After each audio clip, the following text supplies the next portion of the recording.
You were never the kind to break even. In school, you did not break even, you did better than that. You strove to be in the 80th, 90th percentile all throughout your life. You strove to be on far extremes of whatever distributions, normal distributions were out there. You always wanted to be more. You were never content with mediocrity. And you cannot then allow attrition, persecution, hurt, and the indiscretion of mankind to break you to a point of fearing poverty so much that you will allow people to walk all over your head and basically hold your ideas in your mind and not share them because you're scared of what a person might do, because they realize that because they realize that this person is smart, this person is the gifted better than me. Like, yo, guys, you know what? I was studying part-time. I was studying part-time while working, right, on the come up with my career. I never, therefore, was ever in corporate South Africa at any given moment with an actual degree. I was never degreed. I was en route getting a degree. I was working on it. I had to drop out of school because my mom was not paying my fees. And so I took myself back to Wits part-time. And it took years for me to ultimately get to the point where I was almost graduated. And at the cusp of that graduation, that was ripped the carpet again from underneath my feet. Never mind by sabotage and witchcraft, but also by the loss of everything. At the very end of my career, where I was left with literally one module to graduate, boom, everything fell apart and I couldn't finish school.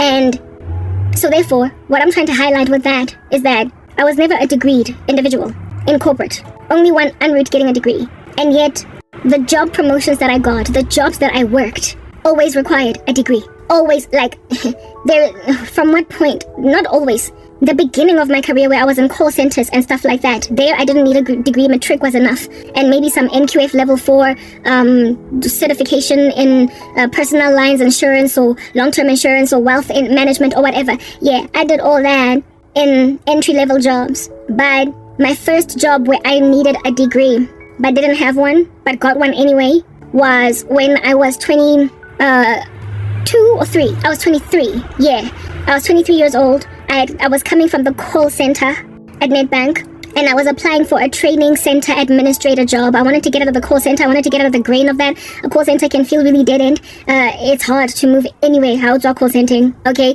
So I wanted to be in a space where it is that I could now aspire to be bigger, more. And so I kept on applying for admin jobs elsewhere in the company that was Nedbank. And of course, I tried to leave Nedbank altogether as an organization. I just wanted to get out of the call center. I did not want to be stuck. I knew of people who had been in the call center for 10 years. I was like, that's not going to be my life, ever. Okay? Again, I was never Dorisi. I don't belong in a call center for years. I don't belong in a position that appears dead end for years on air. I was never Doris. I could never be at ease with being Doris. So it's really it's a travesty that I even thought to be Doris. Alright, anyway, whatever. I applied for a job as a training center administrator, still for Nedbank, but at 100 Main. Right, which is another building. I was working at Brum Park at the time. They called me after I don't know how many jobs on the intranet I applied for at Nedbank, just applying. I just wanted to get out of the call center. Okay, finally they called me and I went for the first interview, and then I got shortlisted. The second interview that I went to be an administrator, the lady there that was interviewing me, this time it was at 100 King at what West in Sandton, the Nedbank building in Sandton. Yeah, that's where I was being interviewed. I was going to work there for this lady, if at all I successfully interviewed, right? And I went to the interview, and that woman liked me so much. She was so besotted with me that she stopped me dead in the middle of the interview and was like, look, Karabo, you're so well-spoken, you're so articulate, you are so smart and so knowledgeable that I feel like it would be just a waste of your skills at this point to put you in this training center administrator job. How would you like to be a trainer at all? That's how I became a facilitator. I told you before, I ended up working for Kijima as a project manager. I was a trainer for Nedbank. And this woman, halfway not even halfway, it was like 15 minutes into the interview, 10 minutes in, she was like, would you not much rather interview for this other job, right? The job was for being a trainer, a facilitator, right? However, not for her. It would be for her colleague, because her colleague was looking for trainers in the Pretoria Hatfield branch, and they were interviewing to no avail. And she was like, how would you like to be a trainer? My colleague would love you. And I was like, of course, like, why in the world would I pass that up? I was already very ambitious. I already felt like I was set back by not being able to finish my degree. I was just, my friends were finishing their degrees at varsity or finished and working as interns or graduates in companies. And here it is that I was starting in the call center like a matriculant. So I felt already like I was behind. I felt like I had missed out on an opportunity to basically be on an academic professional track. And that starts with graduation type setup thing. And somebody gave me a job that required a degree despite not having a degree. This woman, I had like the women that I was working with in this profession, although it was women and men, but in my particular branch where I worked, it was only women. At 100 Main and also in Santon, and there were men, but where it is that I was at, it was just women. Okay, the women that I worked with, one of them, they were either they either had like degrees from university within the training space, like Bachelor of Arts, like basically art degrees. They either had art degrees and loads of work experience, like as in I've been working for Nedbank for 15 years. I've been working, I'm 23, 24. I've been working, so I've only got like a couple of years of work experience under my belt. The first 2 years of my post-matric life was spent on campus at university. And then I was an employee in the entry-level call center jobs in corporate South Africa for maybe like a year and a half at that stage.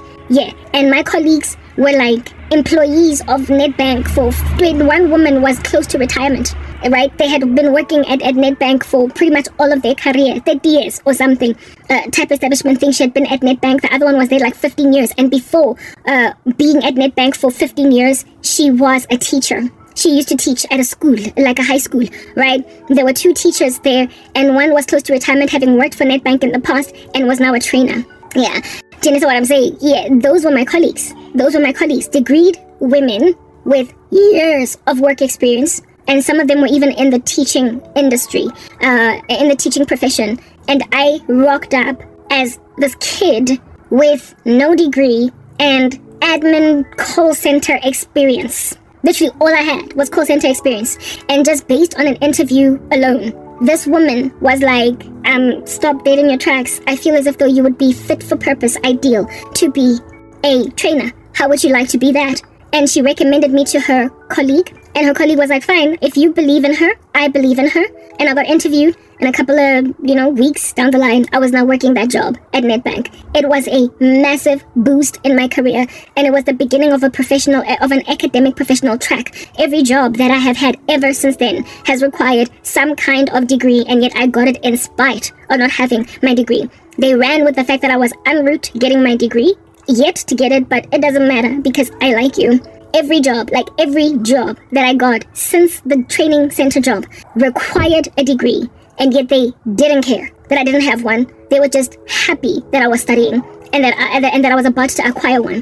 That over there was the favor of God. Like, that's what you need to understand. When God has placed you somewhere, the formalities of this world will not matter. The formalities of this world will be irrelevant. You will be qualified by God and not so much by man. And man will miraculously disregard their insistence upon your qualifications. Man will let it slide. It will literally go under the carpet, and it will not matter. So you will be among your colleagues, the only one without a degree and the only one without 20 years experience, and yet nonetheless on the same job level. They may give you less money than your colleagues, but in comparison to where you come from, it's a lot of money. So I don't think I was earning as much as those women. I was definitely earning the least out of all of them, but it was a huge boost from where it is that I was before. Massive. It was a gargantuan jump from the call center where I was at Nedbank. It was more than double. It was close to triple what I was earning at Nedbank, and it was basically the beginning of the end of my financial troubles. It would only get much sweeter going forward from there. Such things kept on happening and happening and happening to me. And at the Nedbank, the next job that I worked, I was an intern project manager. There too, they required that you have at a minimum a project management certification of sorts, project management body of knowledge, PMBOK, with a degree. The girl that I told you about that set me up for failure, who I gave the name Kagiso, you will remember from an earlier part of this particular conversation, she had was it a BCom or a BSc in statistics? Yeah, from some university in this country, and she had entered into Gijima through an internship, and then she was made permanent from that place. One of the girls, one of the women that I was working there, one of the project managers that I was working there, had a mechanical engineering, chemical engineering degree from Wits. Like, I was working with heavily degreed professionals, having nothing but matric. Yeah, nobody, like, I literally, my colleagues have needed to have degrees. I was the only one among them at all these given points that did not have many such qualifications. I remember at MTN, I entered in, and my boss, my future boss, said that I have to stick around there. That he will be prepared to give me an opportunity if I'm happy to be an administrator demote, and then maybe one day work towards project management. He said that I was not sufficiently qualified. Well, I would end up being a program coordinator for his boss, and he also would be my boss, right? Because they were on a recruitment drive to get project management managers in, and I was an administrator of the boss lady. I sometimes was privy to their CVs, the CVs of these people that were applying for project management jobs at MTN. Yo, guys, when I saw those CVs, I was like, okay, I understand why this man, first and foremost, did not want to see me, and why the two of them duped me into taking a job that I would like twist in the wind in for 2 years before I would get promoted. Their experience was out of this world, and their degrees, yes, like it. And I remember this one CV, passing it on to my boss when it came from HR, and my boss was like, no, I don't want to see this person. I remember just like slumping in my chair on some, why is she rejecting the CV? It is so good. It is. That person was so highly qualified and had so much experience, and they were trying to work for MTN, and my boss was like, nah, I don't want it. I couldn't understand why she was passing him up, but I mean, I was just an administrator. I was like, okay, next, and I just kept forwarding CVs to her.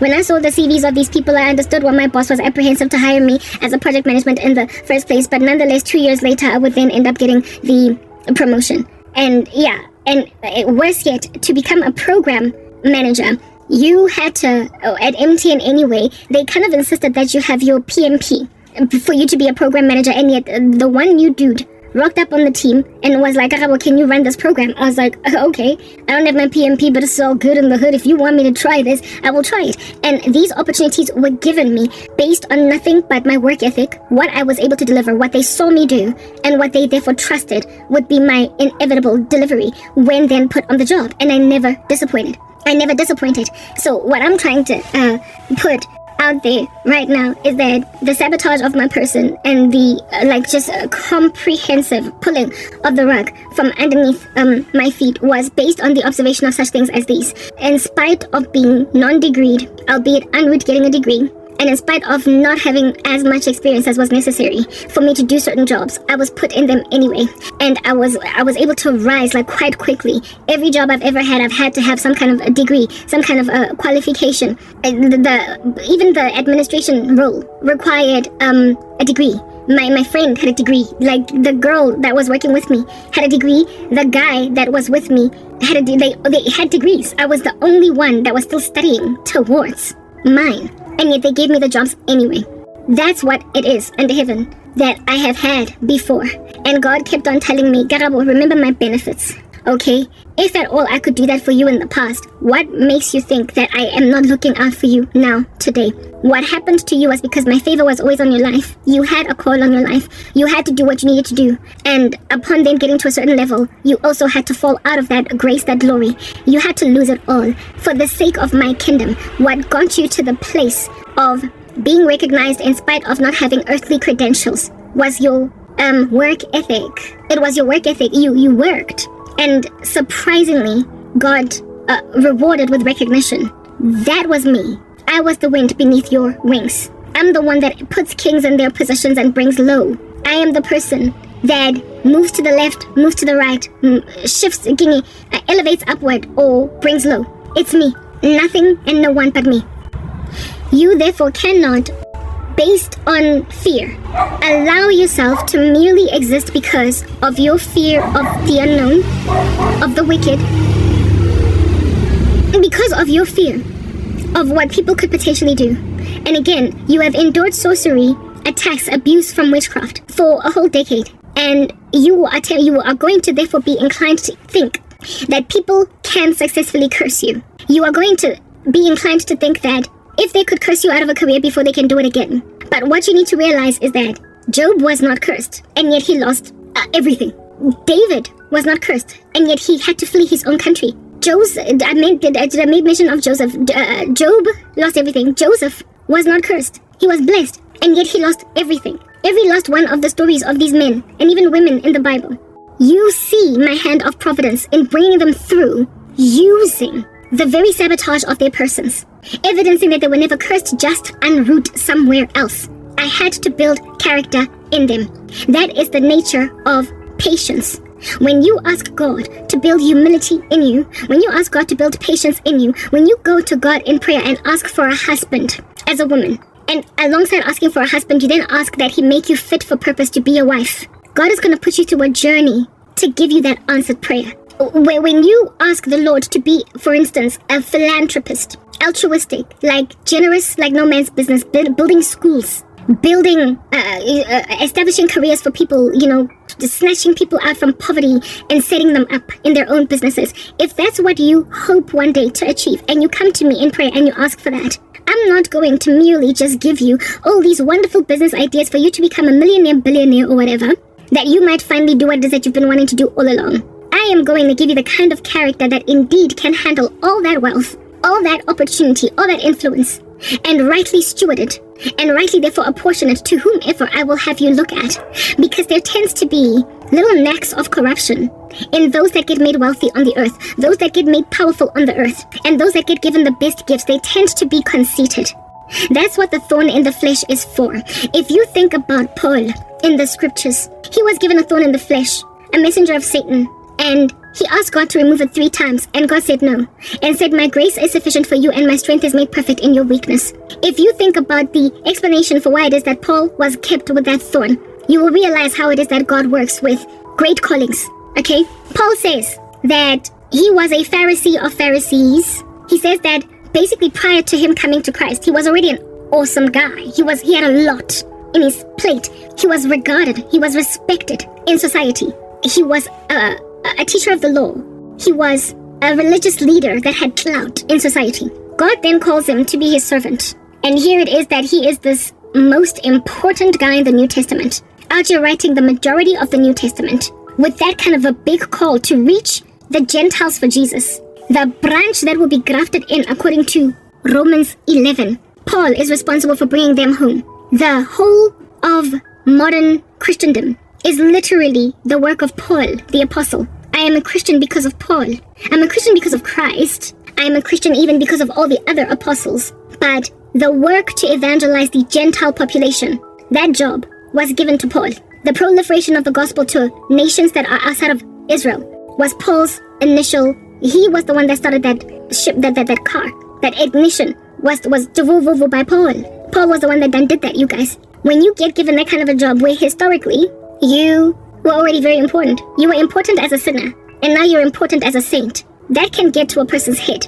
That is the kind of stuff that can get to a person's head. Whoa, when I'm lost, I'm the chief of sinners, so I'm the baddest sinner in the game, and I am also very important and loved. And then I become a Christian, and then I become a Christian, and I become the baddest Christian in the game. Like, God has to keep a thorn in the flesh of a person like that, that they might not be conceited. And that's what Paul also says, that in order that I might not be conceited, the Lord kept a thorn in my flesh, a messenger from Satan, that I might not be conceited. Because why would you not be conceited when God Almighty not only favors you outside of Him, during the days of your sinful escapades, you were really popular. And now that you are a saint, you are popular in Christendom. You are huge. You are the biggest and baddest dude in these Christian streets. Why would the Lord not severely burden a person like that with something that is going to keep them humble? Why wouldn't he do that? Like Joseph was also similarly that guy. Joseph gloated about his big call in Christ, and his brothers threw him into slavery for it. But it was that very slavery that ultimately brought the very promise he was gloating about. Jacob, yet another one. If you think about Jacob I have loved, Esau I have hated. Jacob was a trickster. In the beginning of his life, he was this shoddy, seedy dude that you would not like because he was into trickery. He was not even the best in terms of earthly morality. Out of the 2 sons, Esau was frankly the better boy coming up. He was like the teacher's pet, the dude that you would hate because he does so well at everything. Esau was the kid that was the most seemly to inherit a promise. And yet God chose Jacob Do you understand? Jacob, of which was a whole trickster. He just did not make sense. He was always pulling rugs from underneath people's feet. Once he was ultimately given the promise, he still maintained so much of his shoddy disposition that he went on right ahead and favored one son above everybody else so badly that they send him off to be a slave while lying to him saying that he's dead. That was Jacob. So the thorns that God put in Jacob's flesh were to keep him humble. Otherwise he would have been conceited. God made war with him all night until his hip broke. He walked around, alright, with a broken hip, with a limp. However, having first fought God all night, and then he got blessed. When a trickster is to inherit the promise in the lineage of Abraham, Isaac, and Jacob, he was among those, right? If you're going to inherit something like that, having started your life being a trickster, you're going to be arrogant if you don't get some thorn put in your flesh. His first thorn was his limp, the one that he was given for the rest of his life after fighting the angel of God all night. I won't let you go until you bless me. The second thorn in his flesh was in the fact that they gave him the wrong wife, and then he had to marry her, and then he was given the right one after working another 7 years to get her. The third thorn in his flesh was the fact that his favorite wife died giving birth to their second child, so he was not able to keep the wife around.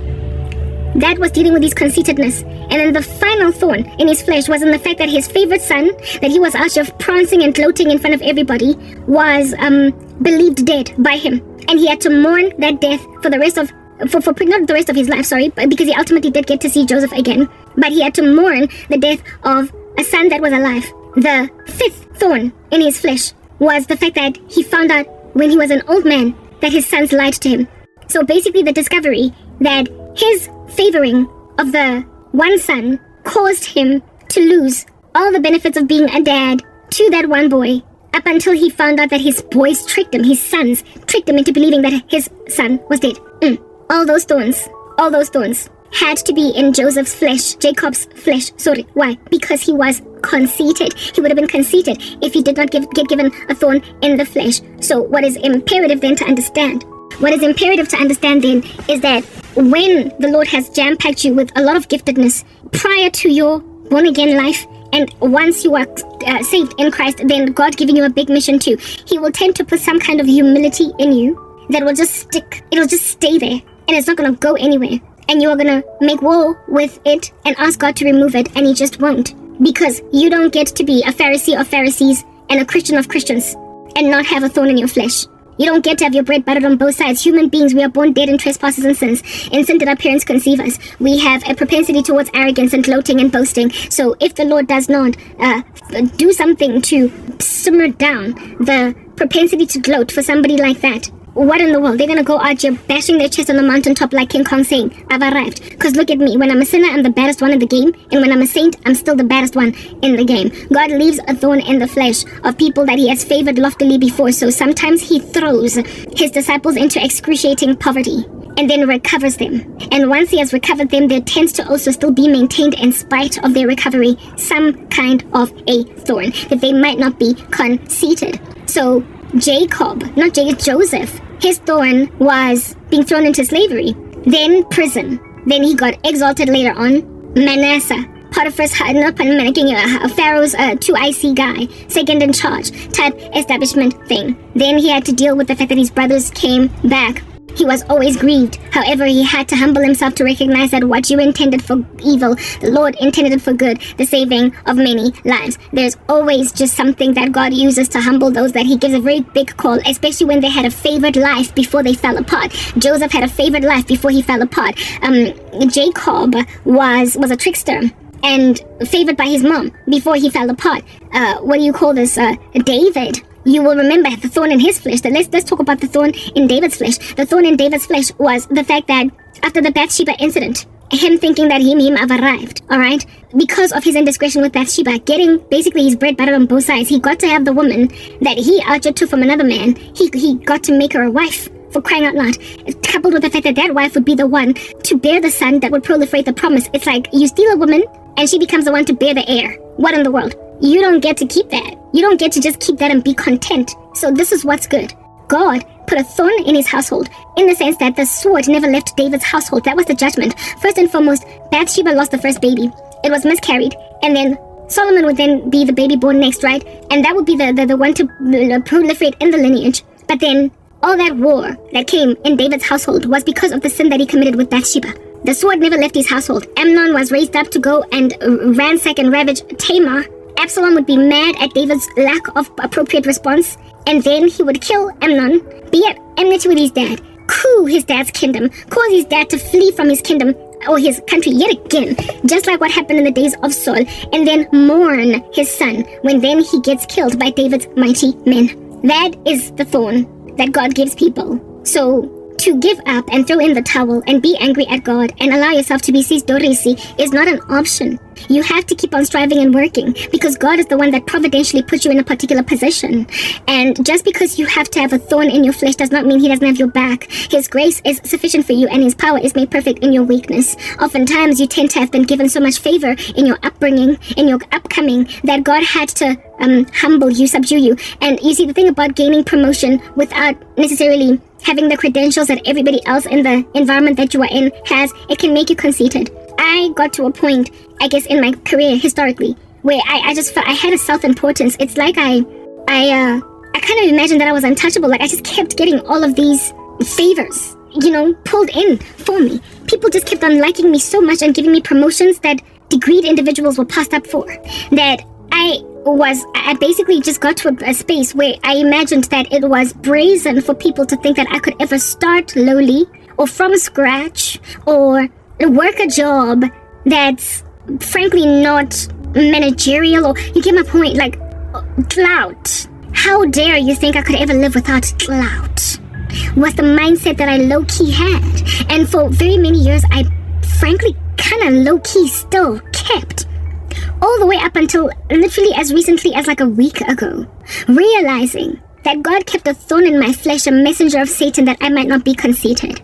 To sit around having the skills set of Jacob, Joseph, David, Paul, and therefore be like, don't you see that I am to preach the gospel to the Gentiles? Who do you think you are to leave me in so a lowly position as this? God will keep that thorn there. He will keep it, and you will end up from a very lowly position. Preach what you were supposed to preach to the Gentiles. Write much of the New Testament, but with a thorn chilling in your flesh. But you don't have an option to not write the New Testament. You don't have a choice to not be the best that God will have you be. The job that God has for you, you must still do it. But you will do it with a thorn. You will get your wife Rachel. You will get your wife Rachel, or your Rachel opportunity, if you want to call it that. But first you must endure Leah. You are going to have to work for 7 years extra to get the thing that you've always wanted anyway. You don't have an option to let go of the prospect of taking Rachel. You don't, now that they've tricked you into marrying Leah. Just settle with the fact that I guess this is my wife, Rachel, goodbye. If you love something, you work hard for it. So therefore, if you've always been ambitious, you can't let yourself be sisdoris. You can't be the breaking even lady that's out here working the same job for 40 years, not bothering anybody, with nobody finding them triggering, with nobody finding them intimidating. You don't get to be scared of everything so much that now you will be complacent, because on that day God is going to tell you, wicked and slothful servant, depart from me. I never knew you. Bind you hand and foot, throw you into the outer darkness where there is weeping and gnashing of teeth, and in that place the smoke of your torment rises up forever, and there is no rest for you day and night. You will endure calamities and consequences for basically trying to protect yourself from being Daniel in the lion's den again. If you try to protect yourself from being part of King Joseph under Potiphar's wife again, running from licentious men. With me, I have got a real big problem with men that felt entitled to me, that used korobela and were like, you're not going to be fine, Kara. This is tit for tat. Nothing is for mahala. Just so you don't have to deal with another Potiphar's house. Just so you don't have to deal with another Potiphar's wife. Sorry. You then don't work so hard, You then don't work so hard that Potiphar will see that, whoa, what a wonderful slave, and then put you head of over all of the affairs of his household.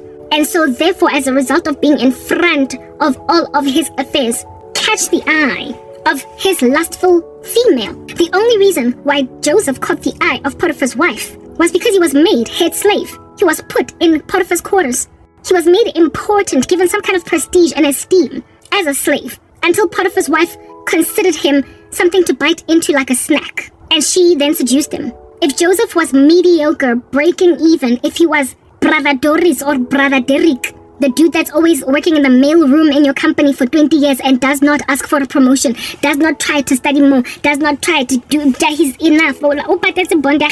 And that's all that he's content with. He's been driving the same car for 20 years and really, he's okay. The dude is breaking even. Yeah. He could have been Braderick. Joseph could have been Braderick. And if Joseph saw it fit to keep himself as Braderick, Potiphar's wife would not have been all up in that. Like Papa, she wouldn't have. The slaves tend to be young when they start working. They have to have the vigor to, do all that hard knock labor. So they are muscular, they are handsome, they're beautiful. They're wonderful looking young men. That's what I'm getting at. Slaves. So they were basically more where they came from. What Joseph looked like likely was more where they came from. There was likely more where they came from. There were other slaves all up in that joint that probably were as handsome, if not more handsome, than Joseph. But the one that caught Potiphar's wife's eye was the one that was important to Potiphar. The one that was elevated, the one that was promoted because he was the best one in terms of his work ethic. He was intelligent. He could read.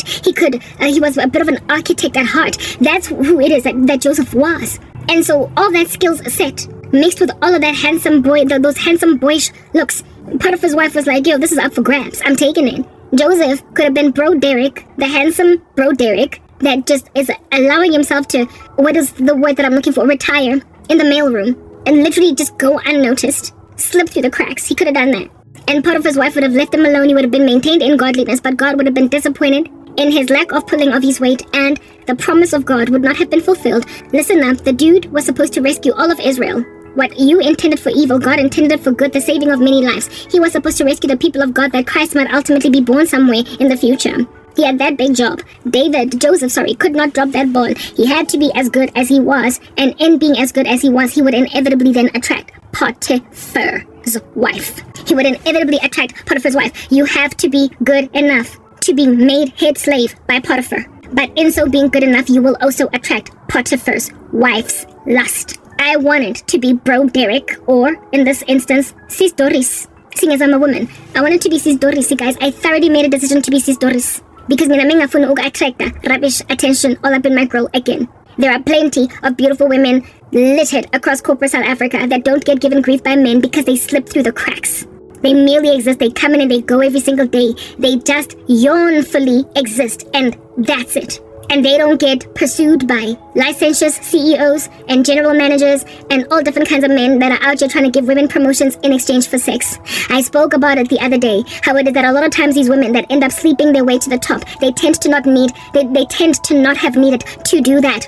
Because the only reason why these men would even be in a position to offer them a promotion was because they were, good enough. A lot of times these women tend to be good enough to do those jobs.